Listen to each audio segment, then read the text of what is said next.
जय हिंद दोस्तों, exam dear में आप सभी का स्वागत है। तो आज हम लोग पढ़ने वाले हैं हिंदी, और हिंदी को हम लोग इस हिसाब से पढ़ेंगे बेसिक टू एडवांस।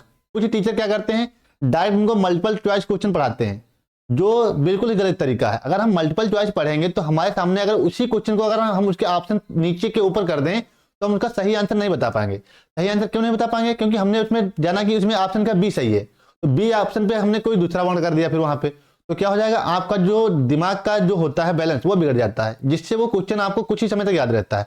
लेकिन वही जब हम एग्जाम में बैठते हैं तो ऐसा होता है कि वो क्वेश्चन आता है, हमारे सामने होता है, फिर भी हम उसे सही नहीं कर पाते हैं। लेकिन जब हमारा बेसिक अच्छा होगा, मजबूत होगा, पेड़ की जड़ें अच्छी हैं, मतलब जड़ें जब मजबूत होती हैं तो उसकी शाखाएं भी मजबूत निकलती हैं। तो वही हम काम करने वाले हिंदी में है। बेसिक से पढ़ेंगे और इस फॉर्म में पढ़ेंगे सारणी के माध्यम से, ताकि आपसे कभी भूल भी नहीं पाएंगे। अगर भूल जाएंगे फिर भी आपको 100% नहीं तो 90% उसमें करके आएंगे। लेकिन अगर वही ऑब्जेक्टिव क्वेश्चन पढ़ रखे हैं तो आप 90% भूल जाएंगे, 10% करके आएंगे। तो ये प्लस पॉइंट होता है बेसिक से पढ़ने का।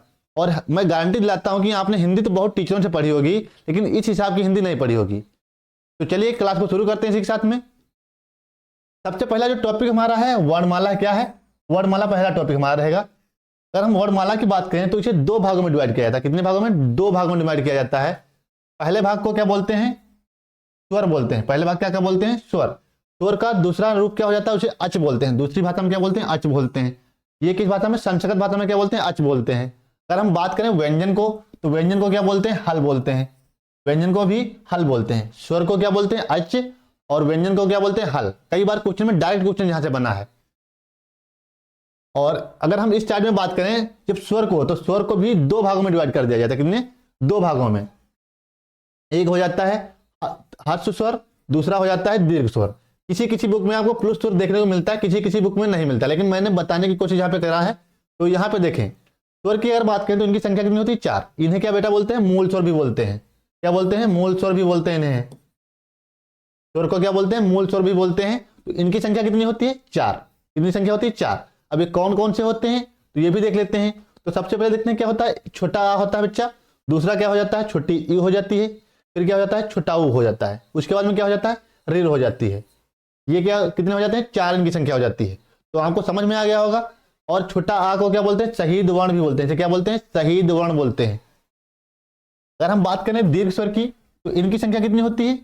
दीर्घ स्वर की इनकी संख्या होती है 7। कितनी होती है? इनकी संख्या होती है 7। अब 7 होता है, इनको दूसरे रूप में क्या बोलते हैं, यानी दूसरी भाषा में गुरु बोलते हैं। क्या बोलते हैं? इन्हें गुरु स्वर भी बोलते हैं। क्या बोलते हैं? गुरु स्वर भी बोलते हैं। एक क्या नाम हो गया? दीर्घ स्वर, दूसरा हो गया गुरु स्वर। संख्या कितनी होगी? 7। आसानी से समझ पा रहे होंगे। अब इनको यहाँ पे देखेंगे तो इनको भी अलग अलग रूपों में देखने को मिल रहे होंगे।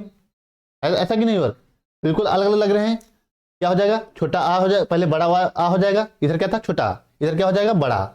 उधर क्या थी? छोटी ई, तो इधर क्या हो जाएगी? बड़ी। उधर क्या था? छोटा ऊ, इधर क्या हो जाएगा? बड़ा ऊ। उसके बाद में क्या हो जाएगा? ए हो जाएगा, आए हो जाएगा, ओ हो जाएगा, और आ ओ हो जाएगा। ये कितने हो गए? 7 इनकी संख्या हो गई। समझ में आ रहा है आप सभी के? इनकी संख्या कितनी हो गई? 7। अब इनको भी दो रूपों में बांट दिया गया। कितने? दो रूपों में बांट दिया गया। पहला कौन सा हो गया? एक तो हो गया मूल दीर्घ